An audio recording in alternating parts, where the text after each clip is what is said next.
अभी तक हम लोग नंबर सिस्टम में नेचुरल नंबर, फिर whole number, integer, rational number और इरेशनल नंबर के बारे में हम लोग देख चुके हैं। ठीक है, जो नहीं देखे होंगे इसके वीडियो डिस्क्रिप्शन में रहेगा, आप वहां पर से जा करके देख सकते हैं। हम लोगों ने इतने नंबर्स को नंबर सिस्टम में कवर किया, सबका ओवरव्यू हम लोग लिए हैं। यहाँ पर हम लोग ओवरव्यू रेशनल नंबर और इरेशनल नंबर का भी लिए हैं, लेकिन ये एक बहुत बड़ी टॉपिक है जिसको हम लोग अलग से कवर करेंगे। अभी हम लोग सिर्फ इसके बारे में ओवरव्यू लिए हैं, थोड़ा बहुत जानकारी लिए हैं कि आखिर रेशनल नंबर कहते किसको है। ठीक है, आज के वीडियो में हम लोग इन सारी संख्याओं के बारे में जानेंगे।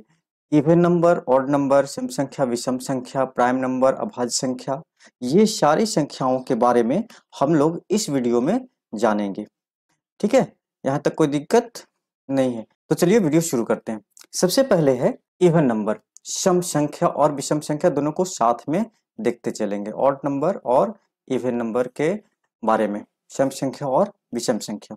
देखिए ये कॉन्सेप्ट हम लोग शुरू से देखते आ रहे हैं, आसान है कॉन्सेप्ट, है ना। क्या है इवन नंबर, किसको कहेंगे? जो दो से भाग लग जाए, है ना, दो से भाग लग जाए, यानी कि जिसको भाग दें अगर दो से, तो उसका जो शेष बचे वो जीरो हो, शेष बचे वो क्या हो, जीरो हो। जैसे मान लीजिए हम 14 को भाग दे रहे हैं, डिवाइड कर रहे हैं दो से, दो दो कितना हो गया, 7 बार में 14 हो गया, कट गया, यानी कि यहाँ पर क्या हो गया, रिमाइंडर हमारा यानी कि शेष क्या हो गया, जीरो हो गया। ठीक है, तो ये हमारा 14 जो है, 14 जो है वो क्या हो जाएगा, सम संख्या हो जाएगा। क्या हो जाएगा, सम संख्या हो जाएगा। मतलब क्या हो गया, इवन नंबर, है ना, इवन नंबर हो गया। ठीक, ठीक इसी से रिलेटेड ऑड है। ऑड क्या है कि ऑड दो से भाग लगने पर क्या होगा, शेष जो है वो शेष कितना बचेगा, एक बचेगा। कितना बचेगा, एक बचेगा, यानी कि वो पूरी पूरी जो है वो डिवाइड नहीं होगा, कुछ न कुछ उसका रिमाइंडर बचेगा। जैसे एग्जांपल ले लेते हैं, हम मान लीजिए 23 ले लिए, कितना ले लिए, 23, 23। इसको दो से डिवाइड करेंगे, दो से भागा दे रहे हैं, तो दो एक बार में दो कट गया, ऊपर से कितना उतरेगा, 3, है ना। इसको एक बार में लगाएंगे, दो, कितना रिमाइंडर बच गया, एक, कितना बच गया, एक। ये पूरा पूरा नहीं कटा, है ना। तो जो संख्या दो से, जो संख्या दो से, जो संख्या दो से पूरा पूरा कट जाए, है ना, पूरा पूरा कट जाए, उसको हम लोग क्या कहेंगे, सम संख्या कहेंगे। क्या कहेंगे, सम संख्या कहेंगे। ठीक है, उसको क्या कहेंगे, सम संख्या कर। और जो पूरा पूरा नहीं कटेगा उसको क्या कहेंगे, विषम संख्या कहेंगे। जो पूरा पूरा नहीं कटेगा उसको क्या कहेंगे, विषम संख्या कहेंगे। यहाँ तक कोई दिक्कत नहीं। जो संख्या दो से पूरा पूरा कट जाए, सम संख्या यानी कि इवन नंबर, डिवाइड हो जाए, इवन नंबर। जो संख्या दो से डिवाइड नहीं होगा वो क्या कहलाएगा, ऑड नंबर कहलाएगा। ठीक है, यहाँ तक कोई दिक्कत नहीं। देखिए हम लोग बड़ी बड़ी संख्याओं को डिवाइड कर करके हम लोग को चेक करने में बहुत टाइम लगेगा। तो इसका एक हमारा क्या है, रूल है। क्या रूल है, सम संख्या के लिए रूल क्या होगा कि जिस संख्या के अंत में, जिस संख्या के अंत में क्या हो जाए, अंत में क्या हो, जीरो रहे, दो रहे, चार रहे, छह रहे, आठ रहे, है ना। ये अगर संख्याएं अंतिम का डिजिट, अंतिम का अंक, इनमें से कोई भी एक रहेगा तो वो हमारा क्या हो जाएगा, इवन नंबर होगा। जैसे एग्जांपल ले लेते हैं, एग्जांपल ले लेते हैं। जैसे मान लीजिए इतनी बड़ी संख्या हम ले लिए, इसको डिवाइड करेंगे तो बहुत टाइम लगेगा, तो हम सिर्फ कहाँ देखेंगे, लास्ट का डिजिट देखेंगे, सबसे लास्ट का डिजिट। तो लास्ट का डिजिट कितना है, 8 इसमें है, तो ये हमारा क्या हो जाएगा, सम संख्या हो जाएगा। क्या हो जाएगा, सम संख्या हो जाएगा। ठीक है, यहाँ तो कोई दिक्कत नहीं। तो क्या है, ऑड नंबर के लिए क्या होगा, सेम होगा, ऑड नंबर के लिए, विषम संख्या के लिए, विषम संख्या के लिए क्या करेंगे, विषम के लिए जो जिसके लास्ट में क्या रहेगा, एक, इसके इसके अलावा छोड़ करके कौन कौन है, तो एक छूट गया, तीन छूट गया, 5, 7 और 9, है ना, ये हमारी संख्याएं हो गई। अगर कोई भी संख्या के अंत में अंक जो हो वो 1, 3, 5 या 7, 9 कोई भी इसमें से हो तो वो क्या हो जाएगा, विषम संख्या हो जाएगा। जैसे एग्जांपल ले लेते हैं हम लोग, 7, 5, 7, 6, 7, 8, 9, 8, 3, इतनी बड़ी संख्या को हम डिवाइड करके देख पाना मुश्किल है, इसलिए हम लास्ट की संख्या को देखेंगे, कितना है, 3 है, 3 है, तो इसमें से 3 हो गया, तो ये हमारा क्या हो जाएगा, ऑड नंबर हो जाएगा। ठीक है, बहुत आसान कॉन्सेप्ट है, कोई दिक्कत नहीं होनी चाहिए, है ना। यहाँ पर क्या कितना है, 3 है। ठीक है, तो ये हमारा क्या हो जाएगा, ऑड नंबर हो जाएगा। ठीक, यानी कि अगर कोई एग्जांपल और लेते हैं, मान लीजिए 2, 3, 4, 9 है, तो ये हमारा क्या हो जाएगा, ऑड नंबर हो जाएगा। इतना संख्या लिए, ये संख्या लिए, लास्ट में 6 है, तो ये हमारा इवन नंबर हो जाएगा, यानी सम संख्या हो जाएगा। ठीक है, यहाँ तक कोई दिक्कत नहीं है। ठीक है, यहाँ तक समझ में आया, यहाँ तक समझ में आया। अब आगे की संख्या को हम लोग देखते हैं। अब है क्या, प्राइम नंबर। ठीक है, प्राइम नंबर है, तो प्राइम नंबर को हम लोग हिंदी में क्या कहते हैं, रूट संख्या कहते हैं या अभाज्य संख्या। प्राइम नंबर जो होता है वो ऐसी संख्या होता है जो सिर्फ और सिर्फ एक और अपने आप के अलावा, अपने आप के अलावा किसी से भी ना कटे, किसी से भी ना कटे। जैसे एग्जांपल में हम लोग देखते हैं कि मान लीजिए 15 लिए, 15 लिए, तो 15 किस किस संख्या से कटता है उसको हम लोग चेक करेंगे। किस किस संख्या से कटेगा, तो 1 से कटेगा, 3 से भी कटेगा, 5 से भी कटेगा और 15 अपने आप से भी कटेगा। लेकिन अभाज्य संख्या का डिफिनेशन क्या हुआ कि ये एक से और खुद से, इसके अलावा किसी और से भी वो नहीं डिवाइड हो जाए, नहीं कटे। लेकिन यहाँ पर क्या है कि 3 और 5 दो और इसका डिवाइड करने के लिए है, तो ये हमारा प्राइम नंबर नहीं होगा, ये हमारा प्राइम नंबर नहीं होगा। उसी तरह से अगर एक और एग्जांपल लेते हैं हम 17 का, 17 जो है, 17 जो है वो 1 से और 17 इसके अलावा किसी से भी नहीं कटेगा, है ना, इसका कोई भी अलग और फैक्टर नहीं होगा, 1 और 17, तो ये हमारा क्या हो जाएगा, प्राइम नंबर हो जाएगा, प्राइम नंबर हो जाएगा। यहाँ तक कोई दिक्कत।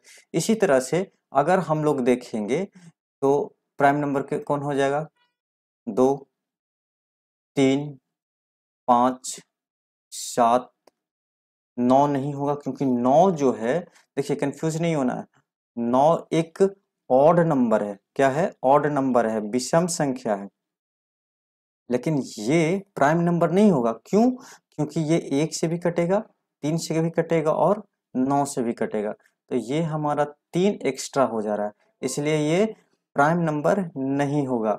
इसलिए यहाँ पर है 7 के बाद क्या हो जाएगा, 11, 11 के बाद 13 हो गया, 17 हो गया, है ना, 17 के बाद एक और हो गया, 19 हो गया। अब 21 नहीं हो सकता है, क्यों 21 नहीं होगा, क्योंकि 21 के लिए हम लोग को कौन कौन से ये कट जा रहा है, 1 से कट जाएगा, 3 से कट जाएगा, 7 से कट जाएगा, 21 से तो अपने आप कटेगा ही, 21 से अपने आप से कटेगा ही, तो 3 और 7 एक्स्ट्रा हो जा रहा है, इसलिए 21 नहीं होगा, 23 हो जाएगा। ठीक है, इस तरह से हम लोग इसको क्या कर सकते हैं, चेक कर सकते हैं कि कौन सी अभाज्य संख्या है, प्राइम नंबर है, और कौन प्राइम नंबर नहीं है। प्रैक्टिस के लिए हम लोग टास्क है ये कि 1 से लेकर के 50 तक, 1 से लेकर के 50 तक कुल टोटल जो है वो प्राइम नंबर को आप लोग लिखिएगा। ठीक है, प्राइम नंबर को लिखिएगा, इससे आपको प्रैक्टिस भी हो जाएगा और समझ में भी आ जाएगा। यहाँ तक कोई दिक्कत नहीं। हम लोग क्या कहें कि प्राइम नंबर वैसी संख्या होता है, अभाज्य संख्या वैसी संख्या होता है जो एक और अपने आप के अलावा किसी से भी नहीं कटे यानी डिवाइड हो तो वैसी संख्या को हम लोग क्या कहेंगे, प्राइम नंबर कहेंगे। ठीक है, यहाँ तो कोई दिक्कत नहीं। चलिए अब आगे, अब प्राइम के बाद एक और संख्या आती है को प्राइम, सह अभाज्य संख्या। ये प्राइम नंबर ही है, इसका एक और ये टाइप हो गया। इसमें इसको क्या होता है कि ये हमेशा कोई एक सिंगल नंबर नहीं रहेगा, ये एक सेट में रहेगा। ये क्या रहेगा, सेट में रहेगा। ए और बी दो नंबर हमेशा इसके साथ रहेंगे। और इसमें क्या होता है कि इसका और इसका जो कॉमन होगा, कॉमन कॉमन फैक्टर जो हो वो हमेशा कितना होना चाहिए, एक होना चाहिए। ठीक है, यानी कि उभयनिष्ठ हिंदी में बोलते हैं, उभयनिष्ठ कितना होना चाहिए, एक होना चाहिए। इसका ए और बी के फैक्टर को, जैसे एग्जाम्पल के तौर पर हम लोग समझते हैं। एग्जाम्पल में देखिए, मान लीजिए 15 ले लिए और 12 ले लिए। ठीक है, हमेशा क्या होगा, एक जोड़ी में रहेगा। अब असहभाज्य संख्या हमेशा पेयर में रहेगा। ठीक है, अब 15 का फैक्टर, 15 का फैक्टर यानी किस किस से कटेगा, तो 15 से, 15 से कटेगा, 1 से कटेगा, 3 से कटेगा, 5 से कटेगा और 15 खुद से कटेगा। ठीक है, 12, 12 किस किस से कटेगा, 1 से कटेगा, 2 से, 3 से, 4 से, 6 से और 12 से, इतना से कटेगा। ठीक है, कोई दिक्कत नहीं। अब क्या कहे कि इसमें कॉमन, इसके फैक्टर्स में इसके जो जो काट रहे हैं नंबर, उसमें कितना कॉमन होना चाहिए, सिर्फ कॉमन, कॉमन का मतलब ये एक संख्या। ठीक है, एक डिजिट नहीं, कोई भी एक डिजिट नहीं, एक नंबर होना चाहिए जो कॉमन है। देखिए यहाँ पर क्या है कि यहाँ पर एक तो ठीक है, दोनों में कॉमन हो रहा है, इसमें एक और कॉमन हो रहा है, कौन, 3 कॉमन हो रहा है। ठीक है, 2 कॉमन हो जा रहे हैं, कौन कौन, 1 और 3। तो यहाँ पर ये सह अभाज्य संख्या को प्राइम नंबर नहीं होगा। क्यों, क्योंकि सिर्फ और सिर्फ हमको कितना चाहिए, 1 चाहिए, 3 एक्स्ट्रा हो जा रहा है, तो ये नहीं चाहिए था। इसीलिए ये दोनों सेट जो है वो को प्राइम नहीं होगा, को प्राइम नहीं होगा। अब तो कौन सा को प्राइम होगा, तो उसका एग्जाम्पल हम लोग लेते हैं। जैसे 7 और 9 लेते हैं, 7 और 9 लेते हैं। ठीक है, अब 7 का कौन सा फैक्टर होगा, एक फैक्टर होगा और 7 खुद होगा क्योंकि ये प्राइम नंबर है। दूसरा 9 लेते हैं, तो 9 का है फैक्टर 1, 3 और 9। यहाँ पर दोनों में कॉमन कौन हुआ, एक हुआ। कितना कॉमन हुआ, एक कॉमन हो गया।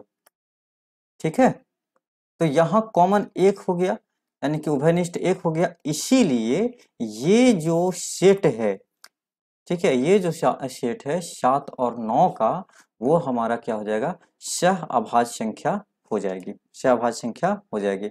अब यहाँ पर से एक नॉर्मल फैक्टर है, कहीं पर भी अब चेक कीजिएगा इस चीज को कि कोई भी लगातार संख्या, कोई भी लगातार संख्या, मान लीजिए हम लिए 1, 2, 3, 4, 5, 6, 7, 8, 9, ठीक है, या 10, आगे जितना तक ले सकते हैं आप। इसमें से कोई भी दो संख्या को आप लेंगे तो वो हमेशा को प्राइम नंबर का सेट होगा। जैसे 3, 4 लिए तो उसमें हमेशा क्या होगा, कॉमन एक ही होगा।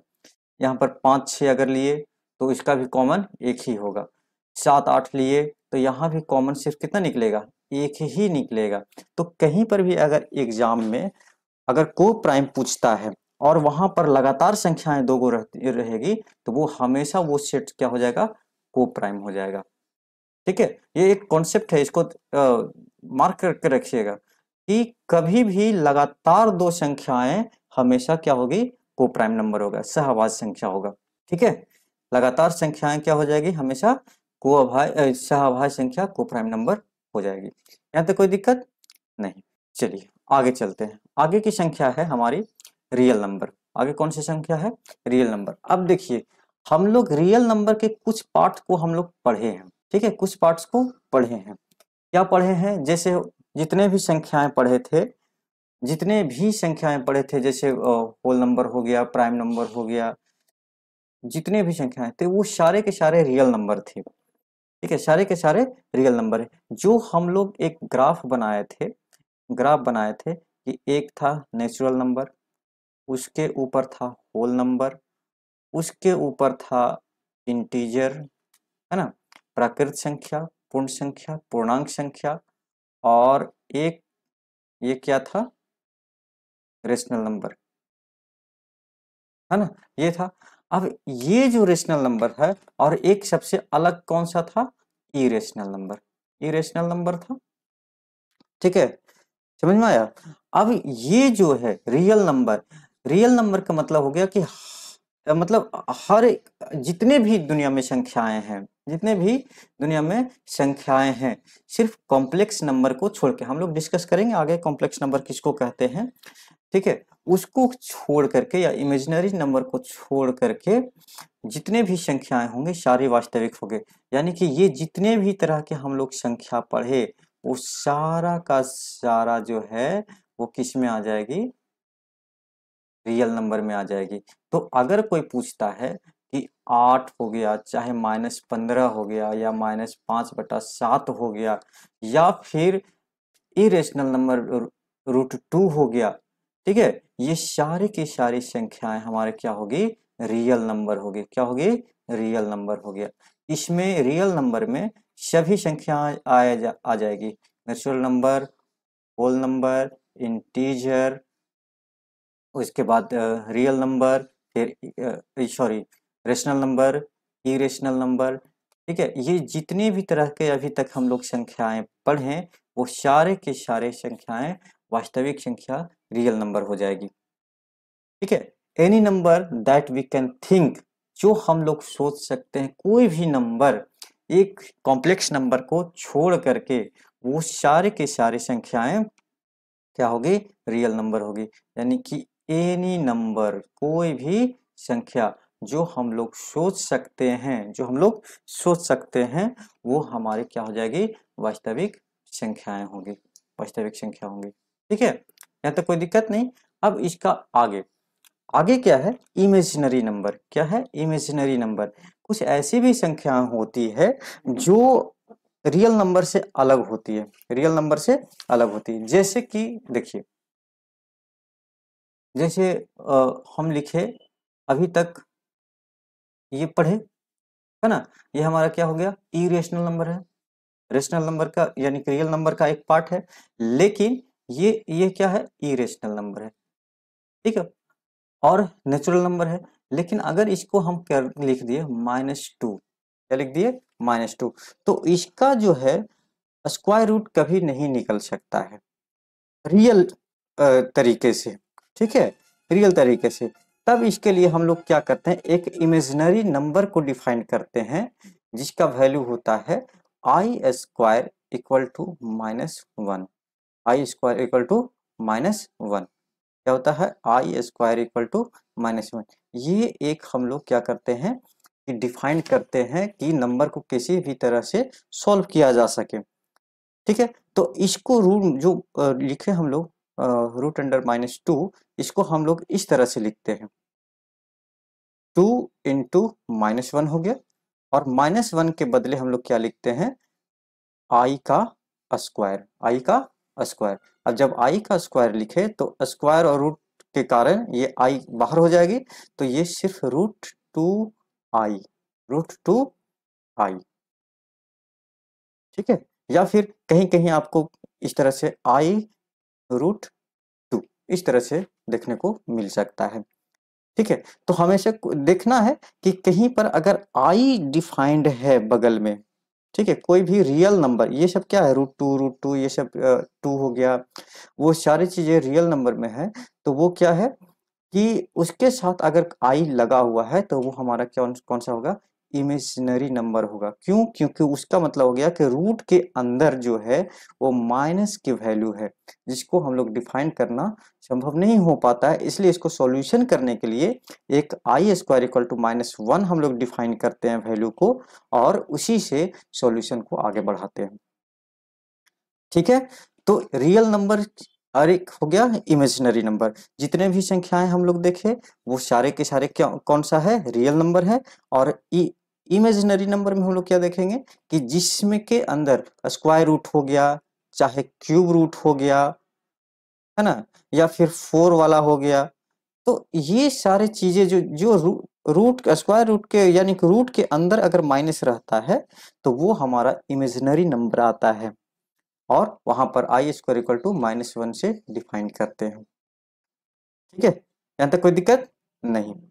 अब आगे है एक और लास्ट हम लोगों को बचा है कि कॉम्प्लेक्स नंबर, सम्मिश्रित संख्या या मिश्रित संख्या भी कहीं कहीं पे लिखा रहता है।